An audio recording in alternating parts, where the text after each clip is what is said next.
let's catch up on sports news. Here's Charles Eruka. Well, thanks, Bimbo. Now, coming out of an executive committee meeting held in Addis Ababa to discuss pertinent issues in Nigerian football, the NFF has made these decisions. An investigative committee headed by Mr. Chris Green approved a 10-year ban from all football-related activities for NFF executive member Taiwo Ogunjobi. Similarly, based on the report of an investigative committee headed by Emeka Inyama, a 15-year ban from all football-related activities was approved for former NPL chairman Victor Baribote. Now, these decisions by the executive committee are subject to ratification of the Congress of the Nigeria Football at the next annual General Assembly as contained in the NFF statutes. In the meantime, the Athletics Federation of Nigeria has invited 70 athletes to camp ahead of the 2014 Commonwealth Games in Glasgow, Scotland. AFN officials led by its president, Solomon Ogba, inspected the proposed venue, the Teslim Balogun complex in Lagos, to assess the facilities. Now, satisfied with what the Lagos state government has to offer, Mr. Ogba said the camping will begin on October the 21st and end in January. The aim of the camp is to ensure that all the athletes are ready, not just for the Commonwealth Games, but also for next season with a focus on conditioning. We focus on dieting of the athletes. We're also going to look at do a lot of blood work on them to look at where they are, so that we can know where to focus on. Every athlete does not have the same needs, whether through vitamins or strength work. So with the result of the blood work, we will know who needs what and where they need it. And the maiden edition of the Governor Kayode Fayemi Under-15 Zonal Badminton Championship, scheduled to serve of today in Ado-Ekiti, has been postponed. According to the chairman of the Southwest Badminton Association, Francis Obi, a new date will be fixed after the International Championship in Lagos is concluded. Obi says the teams participating at the Zonal Badminton Championship are already training for the international tournament in Lagos. The objective of the Under-15 Zonal Championship is to discover new talents and revive the game of badminton in Nigeria. Now to Union Football. Police Machines Rugby Football Club are the winners of the 2013 Rugby Sevens International Tournament. The police team defeated Cowries Rugby Football Club 12-7 to win the 5th edition of the series organized by the Friends of Rugby in Nigeria. And that's the touchdown on sports news. It's back to Bimbo for the rest of the news at 10.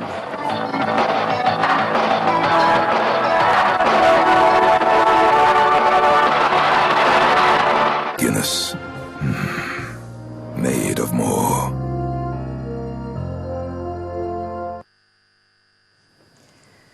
The former Liberian president, Charles Taylor, convicted of war crimes by a UN-backed special court for Sierra Leone at The Hague, has asked to serve his 50-year sentence in Rwanda rather than the United Kingdom.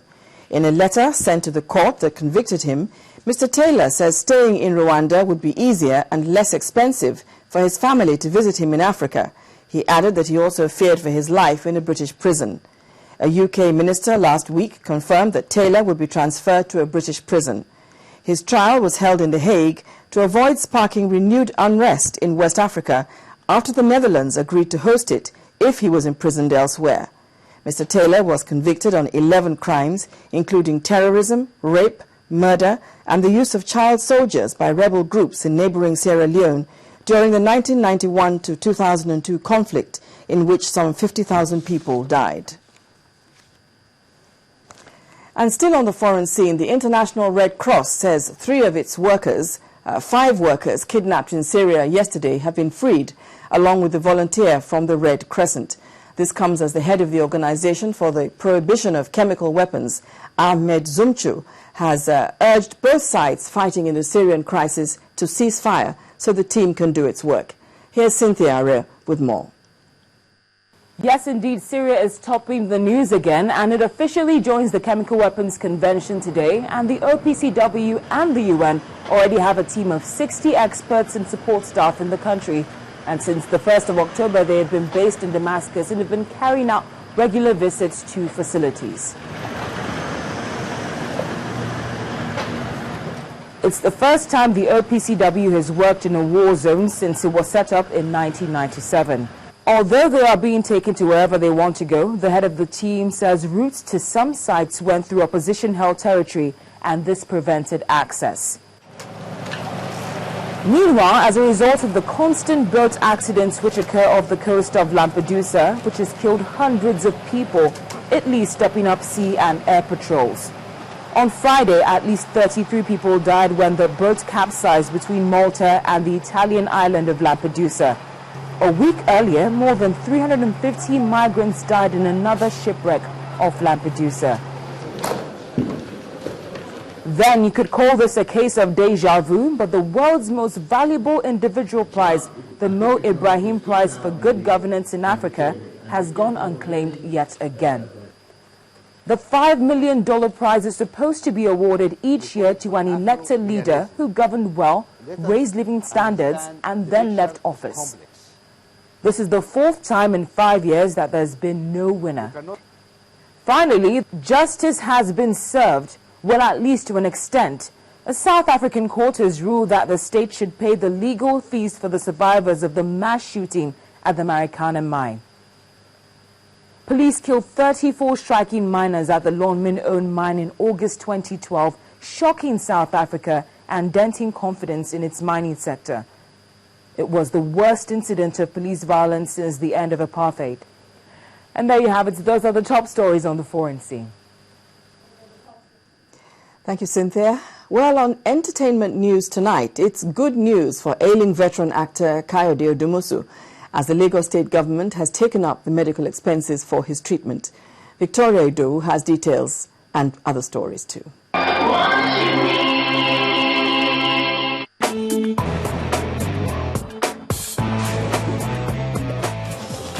On entertainment news tonight, it was a night to remember as Grammy Award-winning singers Chaka Khan and Angelique Kidjo hit the stage in Lagos over the weekend. The VIP event, which is titled Love Music, Love Life, was characterized with great energy as the event headliners rolled out hits from their classic repertoire.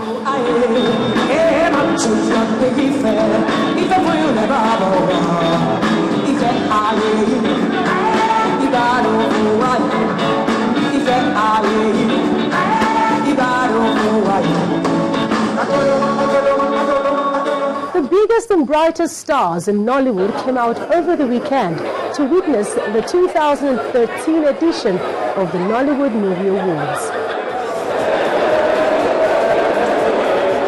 The big winners of the night were O.C. Ukeji and Rita Dominic, who took home the lead actor and lead actress of the year statuette. While Kolea Folayo's Fairy Swap was named the Movie of the Year, Mildred Okon was honored the Best Director's Prize for the meeting, while Obia Meloya's Last Flight to Abuja earned the Best Sound Design Prize.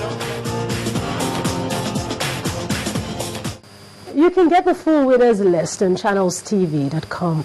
Staying on Nollywood, fast rising movie maker and the cinematographer Stanley Ohikiari is set to break away from the Nollywood drama norm as he shoots a horror thriller titled Pain's The Fist of Souls.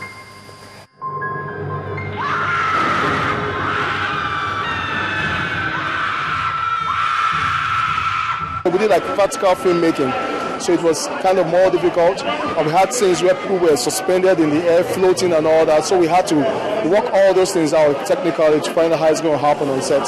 And to music now, highlight singer Flavor, rapper Olamide, Capitol Hill's songstress Chidinma, and former Mohit star D'banj will compete for the coveted Nigerian Music Video Awards Video of the Year as the organizers release nominees for the 2013 edition. Another tight category is the Best Hip Hop Video, which includes MI, Fine, Ilbliss and Olamide. A full nominees list can also be found on channelstv.com.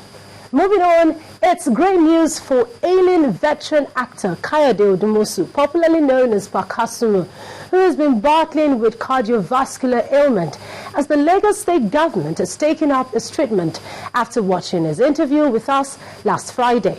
According to Tunde Odumosu, the actor's first son, Pakasumu is already undergoing a series of medical tests at the expense of the government. What is actually happening is the governor kind of registered his interest by way of sending the guys to conduct the kind of test, a confirmatory test actually. He was sent to first cardiology consultant in Ikoyi for confirmatory tests, simply to confirm the validity of or how true the claims are about the state of health right now. And that's all for tonight. It's back to the main news now.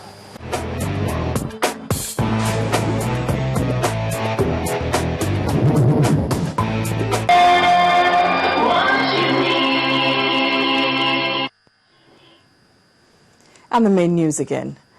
President Goodluck Jonathan has solicited the assistance of the international community to end crude oil theft in Nigeria. And that brings us to the end of the news at 10 tonight. Thanks so much for watching. Happy holiday in advance. I'm Bimbo Oloyede. Bye for now.